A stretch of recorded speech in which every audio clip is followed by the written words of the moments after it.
ಮಹಾಭಾರತದ ಕಥನ ಭಾಗ 4. ಕೃಷ್ಣಂ ಒಂದೇ ಜಗದ್ಗುರು.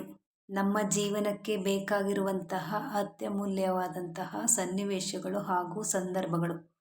ಈ ಜಗತ್ತಿನಲ್ಲಿ ಯಾವುದು ಕೂಡ ಶಾಶ್ವತವಲ್ಲ. ಪರಿವರ್ತನೆಯೇ ಜಗದ ನಿಯಮವಾಗಿದೆ. ಬದುಕಿನಲ್ಲಿ ಅತಿಯಾಗಿ ಮೌನವಾಗಿರುವುದು ಒಳ್ಳೆಯದಲ್ಲ. ಸಮಯಕ್ಕೆ ಸರಿಯಾಗಿ ತಪ್ಪುಗಳನ್ನು ವಿರೋಧಿಸುವುದನ್ನು ಕಲಿಯಿರಿ. ದೇವರು ನಮ್ಮ ಜೊತೆಗಿಲ್ಲ, ನಮ್ಮ ಮನಸ್ಸಿನಲ್ಲಿಯೂ ಇಲ್ಲ. ಕೇವಲ ನಮ್ಮ ಆತ್ಮವಿಶ್ವಾಸದಲ್ಲಿ ಮಾತ್ರ ಇರುತ್ತಾನೆ. ಯಾವಾಗ ಮನುಷ್ಯ ತಾನು ಮಾಡಿದ ಕರ್ಮಫಲಗಳನ್ನು ಇದೇ ಜನ್ಮದಲ್ಲಿ ಅಥವಾ ಮುಂದಿನ ಜನ್ಮದಲ್ಲಿ ಅನುಭವಿಸಬೇಕಾಗುತ್ತದೆ ಎಂಬ ಜ್ಞಾನವನ್ನು ಅರಿತುಕೊಳ್ಳುತ್ತಾನೋ ಆಗ ಇಡೀ ಜಗತ್ತು ಬದಲಾವಣೆಯತ್ತ ಸಾಗಿಬಿಡುತ್ತದೆ. ಚರಿತ್ರೆಯಲ್ಲಿ ಗೆದ್ದವನು ಎನ್ನುವ ಜಾಗವಿದೆ.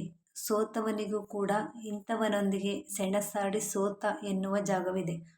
ಆದರೆ ನಿಂತುಕೊಂಡು ನೋಡುವವರಿಗೂ ಆಡಿಕೊಂಡು ನಗುವವರಿಗೂ ಚರಿತ್ರೆಯಲ್ಲಿ ಎಲ್ಲಿಯೂ ಕೂಡ ಜಾಗವಿಲ್ಲ. ಕೋಪದಿಂದ ಮಾತನಾಡಿದರೆ ಗುಣವನ್ನು ಕಳೆದುಕೊಳ್ಳುತ್ತೇವೆ.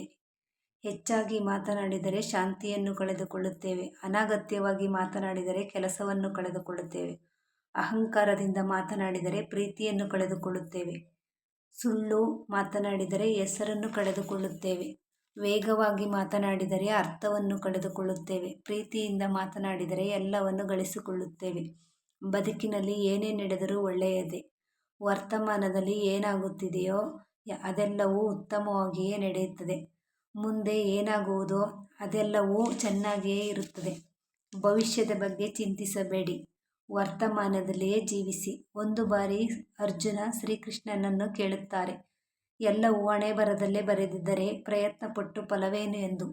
ಆವಾಗ ಶ್ರೀಕೃಷ್ಣ ಉತ್ತರಿಸುತ್ತಾನೆ, ಯಾರಿಗೆ ಗೊತ್ತು, ಪ್ರಯತ್ನಪಟ್ಟರೆ ಸಿಗುತ್ತದೆ ಎಂದು ಹಣೆಬರಹದಲ್ಲಿ ಬರೆದಿದ್ದರೆ.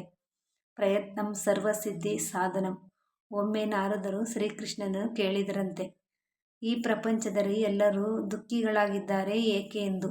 ಆಗ ಶ್ರೀಕೃಷ್ಣನು ಮುಗುಳ್ನಗುತ್ತಾ ಹೇಳಿದನಂತೆ, ಸುಖ ಎಲ್ಲರ ಬಳಿಯೂ ಇದೆ, ಆದರೆ ಎಲ್ಲರೂ ಇನ್ನೊಬ್ಬರ ಸಂತೋಷದಿಂದ ದುಃಖಿಗಳಾಗಿದ್ದಾರೆ ಅಷ್ಟೇ. ನೆಮ್ಮದಿ ಯಾವುದೇ ವಸ್ತು ಹಣದಲ್ಲಿ ಇರುವುದಿಲ್ಲ, ನಮ್ಮ ಆಲೋಚನೆ ಮತ್ತು ಮನಸ್ಸಿನಲ್ಲಿ ಇರುತ್ತದೆ. ಕಷ್ಟಪಡದೆ ಸಿಕ್ಕ ಫಲ ಎಂದಿಗೂ ಸುಖ ಕೊಡುವುದಿಲ್ಲ. ಸುಖವನ್ನು ಕಷ್ಟಪಡುವುದರಲ್ಲಿ ಹುಡುಕಿ.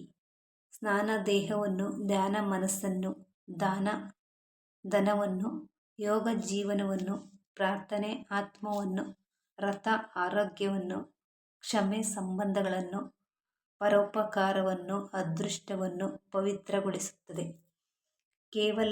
ಕೇವಲ ದೇವರನ್ನು ಪೂಜಿಸುವುದರಿಂದ ಪುಣ್ಯ ಬರುವುದಿಲ್ಲ.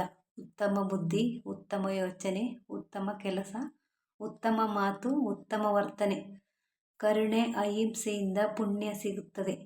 ಮುಂಬರುವ ಜನ್ಮಕ್ಕೆ ಈ ಜನ್ಮವೇ ಬುನಾದಿ ಆಗುವುದು ನಿಜ. Thank you for watching this video. ಜೈ ಹಿಂದೂ.